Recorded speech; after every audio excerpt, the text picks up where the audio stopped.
Alright, karibuni sana, na kama mnavyotazama leo hapa tuko na mwanadada hapa ambaye itataka tusalimie, atufahamishe ni nani. Kama mnavyoelewa tuko City Mortuary ambapo tumekuja hapa kutembea ili kuweza kutazama mili ya wale vijana wawili ambao wamepatikana. Sasa tunataka tujue mwanadada ako hapa, tuambie ni nani na tuambie kati ya zile familia wale wamepoteza wapendo wao kama wameweza kupata mpendo wao na yeye ni nani. Yes, habari yako? Nzuri sana. Wewe kwa majina yako ni nani? Kwa majina mimi naitwa Susan Mwema. Mimi ni sister Kalani Mwema. Mwenye alipotea tarehe 16 last year. Wenye wamepatikana walikufa au ndio walitekwa nyara na yeye. Na tangu siku hiyo hatujaona mwili yake. Yeye hayuko kwa baadhi ya wale wamekufa. Sasa tulikuwa tunatarajia kama hao wamepatikana hapa City Mortuary, hata huyo brother yetu tutampata hapa, lakini hatujampata. That means hayuko hapa. Alipotea siku gani? Alipotea last year tarehe 16. Alikuwa na wanaume watatu. Huyo wa 4 akachukuliwa the following day. Sasa walikuwa the mlolongo 4, walikuwa wa 4. Karani, huo ndugu yako alikuwa akifanya kazi gani? Kalani my brother alikuwa anauza bags na viatu za wamama pale mlolongo. Na wenzake? Wenzake huyo Steve Kavingo alikuwa anauza viatu.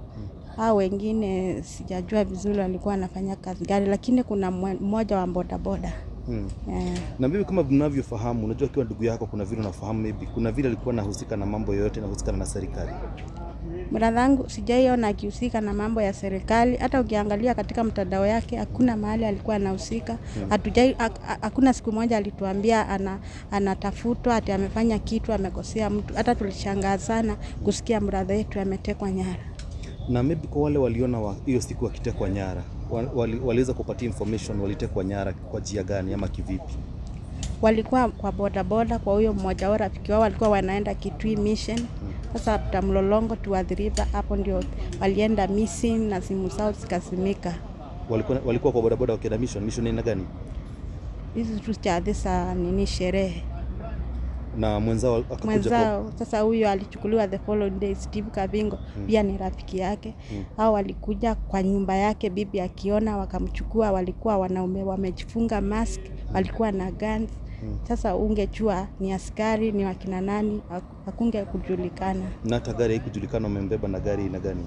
Haikujulikana. Wengine walikuwa wanasema ni Aria.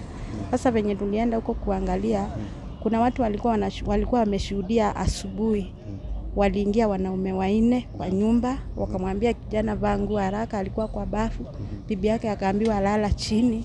Sasa after that wanaume akaenda hivyo. Na kulikuwa na gari nyingine hapo tu nje, silikuwa na gari 2. Nani aliweza kuwafahamisha kuwa walishikwa wakiwa 3? Ile ripoti nani aliweza kuwapea? Hiyo ripoti walishikwa wakiwa 3 ni kazini yetu. Alikuja nyumbani akaambia mama yetu. Sasa mama yetu akaanza kutupigia simu. Sisi tulikuwa Nairobi.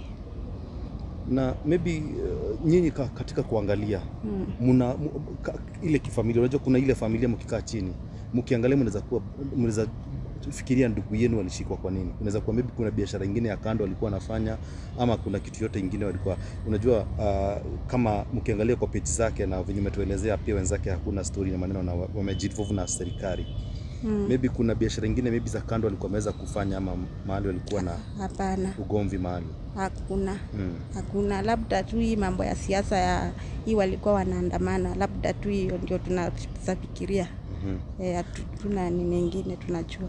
Hawa wenye wamepatikana hapa ni kati ya marafiki zake? Yes. Wenye walikuwa nao kwa motorbike? Yes. Huyo Martin na Justus hao ndio walichukuliwa the same day na huyo Kalani brother.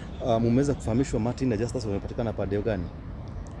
Martin walisema hiyo mwili ilikuja hapa tarehe 16, tarehe 18 na 19 last year. Sasa tunashindwa tunakujanga hapa. Tulikuja hapa 27 kuangalia. Tukachunguliwa kule, wakaangalia kwa kitabu, hawakupata. Sasa after penye tulienda kotini, penye sasa hii mambo yakaja kukuja kuongea nini, sasa simu tunasikia kuna watu wako mortuary. Ndio tulikuja kuangalia kama hao watu kuna brother yetu. Hatukumpata. Lakini huyo Justus na Martin hao walichukuliwa na brother wangu the same day.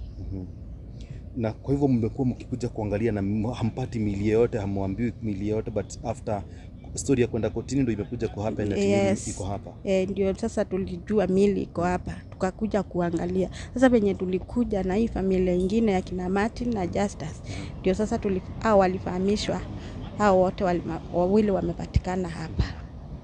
Na hapa wakati mlikuja muliweza kupokelewa vipi? Muliweza kuruhusiwa kuona zile mili ama namna gani? Penye tulikuja tulikaa, tulikuwa na seneta wa Makueni, actually ametusaidia. Kama hatungekuwa na wewe hatungeona. Tukaenda reception wakaangalia. Sasa ndio walituonesha hizo sasa majina zenye zilipatikana hapa, Justus na Martin. Lakini penye jana tulikuwa huku, tuliambiwa tukuje leo. Kuna mwili missing.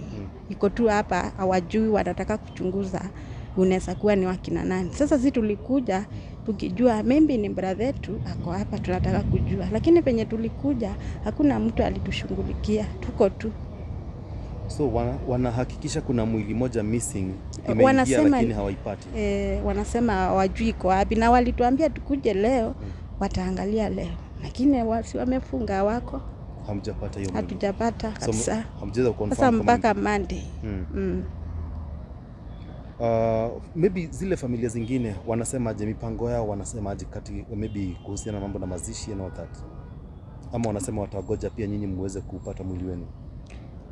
Maybe kuna wenye wanasema kama unajua hawana pesa ya kupanga mazishi.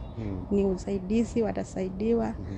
Wanasema watangoja kidogo, wanaweza pata huu mwingine, huyo wa brother yetu ako hapa, tusike the same day.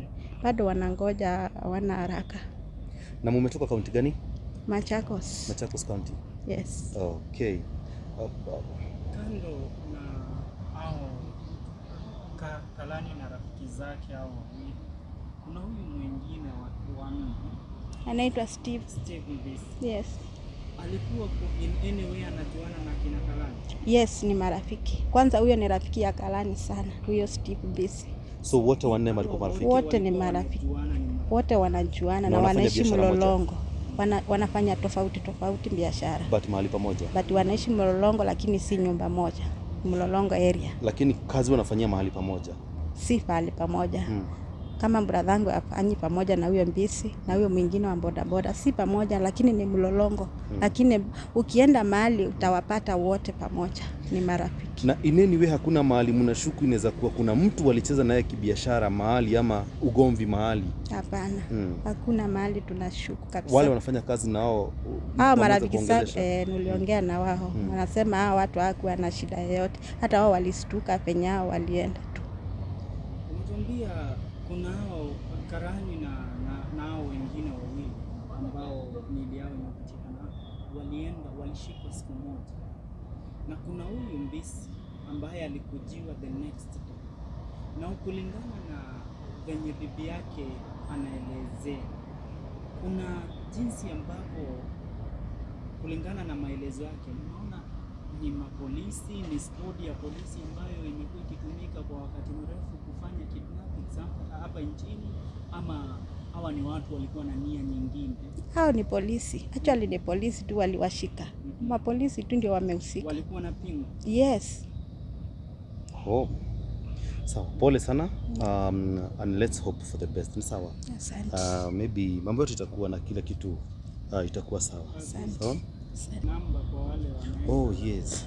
Maybe kuna watu wanaweza kuwa na maybe watu wangetaka kuwa support kwa wakati huu, na maybe wangetaka pia kuungana na nyinyi, wangetaka kuwaongelesha ama pia hata wa support kwa ile hali ya kupanga mazishi. Na pia we understand kila siku mna commute kukuja hapa na kurudi. Maybe kama utamind unaweza patiana namba in case mtu akona information anaweza kuongelesha. Yes, namba yangu ni 0706 180 104. Hiyo ndio namba yangu yenye natumia. Rudia tena. 0706 180 104. Inakuja Susan Mwema. Susan? Mwema. Mwema. Okay. Yes. Haya, shukrani Susan. Asante.